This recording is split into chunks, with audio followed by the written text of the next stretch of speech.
Have you ever wondered how we went from storing records in paper files to managing the massive, complex databases that power our digital world? From your social media feed to online banking, data is everywhere. And managing it has always been one of the technology's biggest challenges. Welcome back to DataSurface, where we simplify the world of data and guide you to become future-proof in this digital era. If you are new here, make sure to check out the previous videos in this playlist. They will give you a clear understanding of databases and set the stage for the what we are about to explore with DBMS. Today, we are taking a journey through time to explore the evolution of database management system or DBMS. Each era solved problems of the past and opened the door to the future. Let's begin. Our story starts in the 1950s, before the internet, even before personal computers, with the file management system or file DBMS. Think of it as a digital filing cabinet. Data was stored in simple flat files, and each application had to know exactly how the file was structured. So there is no specialized DBMS software. Data was managed by custom built-in applications. But this came with a big problems: data redundancy and inconsistency. Basically, the data was duplicated across files, causing inconsistency. And updating one file didn't update others. Multiple users accessing the data at the same time, it's a nightmare. It worked, but just barely. We need something more organized. That's where in 1960s, hierarchical and network DBMS systems came into the picture. In 1960s, the Chavos lead to the first real database model. First came the hierarchical DBMS. Imagine a family tree or an organization chart. Data was stored in the parent-child relationship. Great for certain structure like product bill of materials. But each child node has a single parent and it supports only one to many relationships. So this is optimized for applications with a fixed schema and predictable query patterns. But the problem here is schema changes are challenging due to the rigid structure. If the child needs multiple parents, the system broke down. Changing the schema was nearly impossible. So the data can be duplicated if required in multiple branches. Cannot handle many to many relationships easily. So these are the challenges or drawbacks with the hierarchical management system. The next came into the network management system or network DBMS. A big improvement. Instead of strict trees, it used flexible graphs, allowing records to have multiple parent and child relationships. This was powerful. Finally, system could model real world complexity like students enrolled in many classes through by different professors. But the problem here is require complex programming to manage pointers and relationships. Applications are tightly coupled with the database schema, making migration or updates are quite challenging. Difficult schema updates. So now if you see what are the problems or challenges faced with the file management system was overcome with the hierarchical network management system. What are the problems we have come across with the hierarchical management system was fulfilled by the network management system.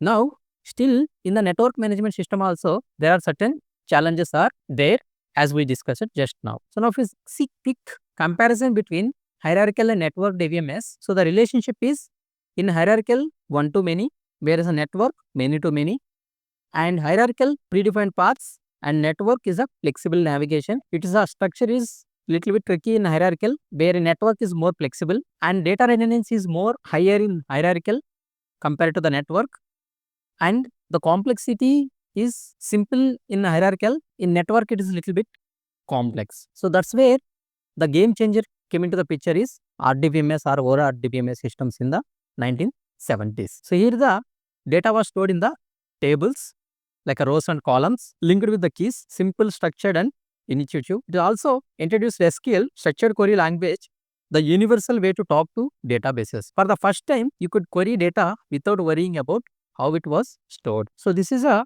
revolutionized the industry. The relational DBMS or RDBMS became the standard and it still dominates today. But still, There are few challenges are there in DBMS systems as well. Limited flexibility for unstructured data, of course. So the DBMS is more recommended for structured data, and scalability challenges and complex relationships. If you want to deal with the huge data sets, it's quite challenging in DBMS. Later, we got RDBMS or ORDBMS, Object Relational DBMS. So the blending power with the object-oriented programming, allowing complex objects and user-defined types in familiar tables. The problem with this ORDBMS is increased complexity, standardization issues are there, steeper learning curve. So since RDBMS won't support for the unstructured data, in order to support the object-oriented programming, ORDBMS came into the picture, but still it has a certain